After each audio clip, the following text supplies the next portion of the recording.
They said I changed. Maybe they were just jealous because they didn't change. Maybe they were ashamed because they didn't change. Maybe they were disappointed in themselves that they remained the same. Yeah, I changed. Like anyone with ambition will remain the same. Yeah, I changed. I changed everything but my name. I wasn't born a miracle to be average. I have absolutely no desire to fit in. No desire to conform to anyone's wishes. But I have every desire within myself to improve myself. Every day, every hour, every minute.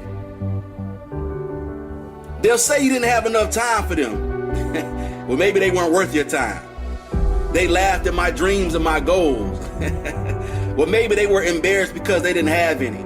Maybe their dreams were really nightmares. Maybe their lives was really just a horror story.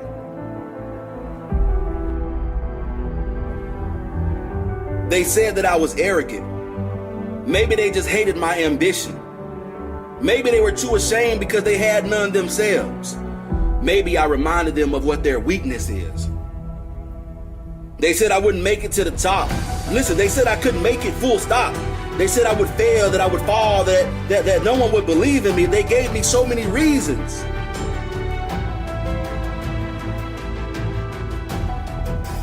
But they forgot to ask about my desire. They never asked about my willingness to sacrifice. They never asked if I was willing to do whatever it took to make it. Maybe if they did, they would have kept quiet. Or maybe they wanted to ensure they had someone to sit with them at the bottom of the mountain. You know, with the majority of the people that didn't put in the work. Those who didn't have the courage, those who didn't have the drive, those who didn't have the will or the passion to fight for their dreams, to sacrifice, or even to conquer. Maybe they were afraid because they didn't have what it takes to keep up with my drive, to go toe-to-toe with my passion.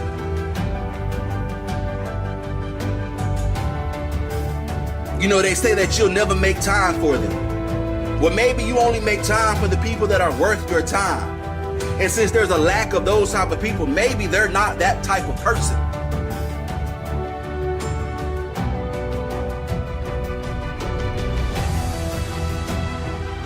You know, somebody once told me, it's better to be hated for what you are than to be loved for what you're not. You know, it's better to walk alone and be successful than to walk with those that are wandering aimlessly through life and end up in the middle of nowhere. But it's okay, because when my circle got smaller, my drive got bigger. When my circle got smaller, my vision got larger. When my circle got smaller, my circle got stronger. The proof is always in the pudding. You can't fake results. I move on without them. I know I'm stronger. I know I'm better. I know that I'm greater. Without them, it's a blessing. Without them, I keep on growing, moving forward. I'm constantly on the move without them. You're not a puddle. Stop letting them walk all over you. You're not a doormat. Stop letting them wipe their dirt on your face. You're not below them. Don't let them look down on you. Listen, stand tall, walk strong, and hold your own. Listen to me. There is no one above or below you. There is no one that is superior or inferior to you. You must always remain hungry. Don't ever lose your passion or your compassion. Listen to me. You have enormous drive, but don't lose your humility. Put yourself in their shoes, but don't live in them. Live your life. Let them live theirs. Go after your dreams and let them decide their own fate. You said that I would never make it in life. You said I would fail. You said that I would humiliate myself. I didn't have it in me. I was no good. I wouldn't succeed. You said I was weak. You said I was not strong. I guess they didn't know what I knew. That I would make it. Maybe not immediately, but absolutely and definitely.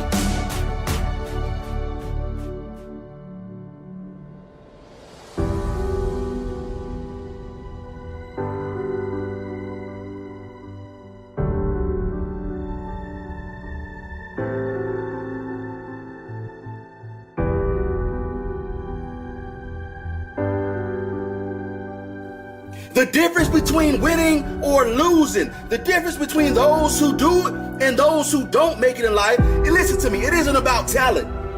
It isn't about any type of magical formula. The difference is character. It is your human spirit. And if you're going to make it in this world living out your dreams or living out your nightmares, it is completely up to what you do. It all comes down to you.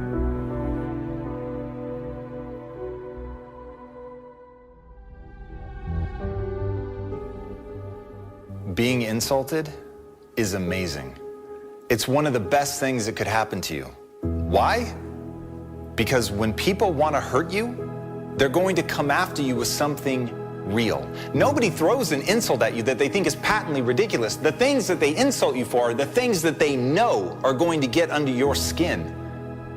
And if you can take that in, if you can let that pain wake you up to something that you may not have wanted to look at, if you can let that attack become something that empowers you because you're willing to listen, you're able to separate the message from the messenger. You're able to see that even though what they're trying to do is hurt you, that in there is a nugget of truth. And the way that I think about that is when people throw something at me, they're throwing a nugget of gold. And yes, it sucks every time you get hit in the face with a nugget of gold. But if you don't throw your defenses up, if you take that shot, suddenly at your feet is something very valuable, something that you can use. And all you have to do is be willing to pick it up. Be willing to hold in your hand and look at it and see it for what it is, which is the truth. And in the truth, then you can see how you really are. And once you see how you really are, then you can make that change. But it all begins with the pain. It all begins with the suffering. It all begins with an insult. It all begins with something aimed to take you down. But when you have the mentality of a learner, when your identity is around self-improvement, when the thing that makes up who you are is your single-minded willingness to stare nakedly at your inadequacies, suddenly you can change. Suddenly, it doesn't hurt so much to have somebody say something. As long as it's true, you're willing to use it.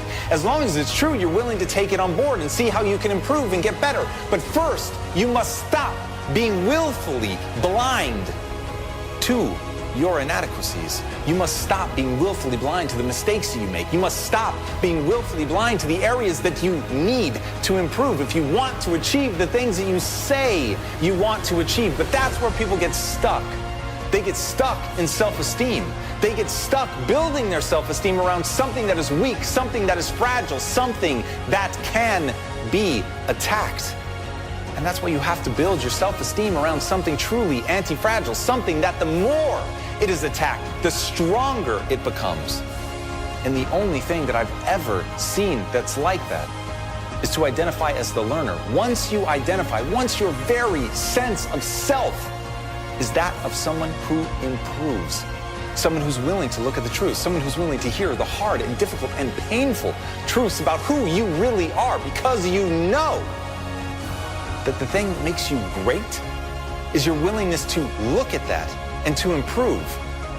Once you have that mentality, once you're willing to push yourself and improve and become something extraordinary, that is the thing that's going to give you that pride and that sense of self-esteem, because you were willing to stare at the things that you find ugly about yourself, because you know you can make them beautiful. And that's the difference between the person who throws an insult at you. They have not yet figured that out, and they need to tear you down to try to make themselves bigger. But you don't need to do that, because you have an aim. You know what you're trying to become, and the relentless pursuit of that mandates that you accept who you really are right now as a means to figure out the new skill set that you need to acquire to live the life that you want to live. But focus only on that. Don't worry about people trying to tear you down. Don't worry about anything other than what is true, what is needed for you to cross the chasm of skill set to get from where you are to where you want to be. Because that is the most important question life is ever going to ask. Who do you want to become? And what's the price you're willing to pay to get there? So ask yourself right now, what price are you willing to pay for greatness?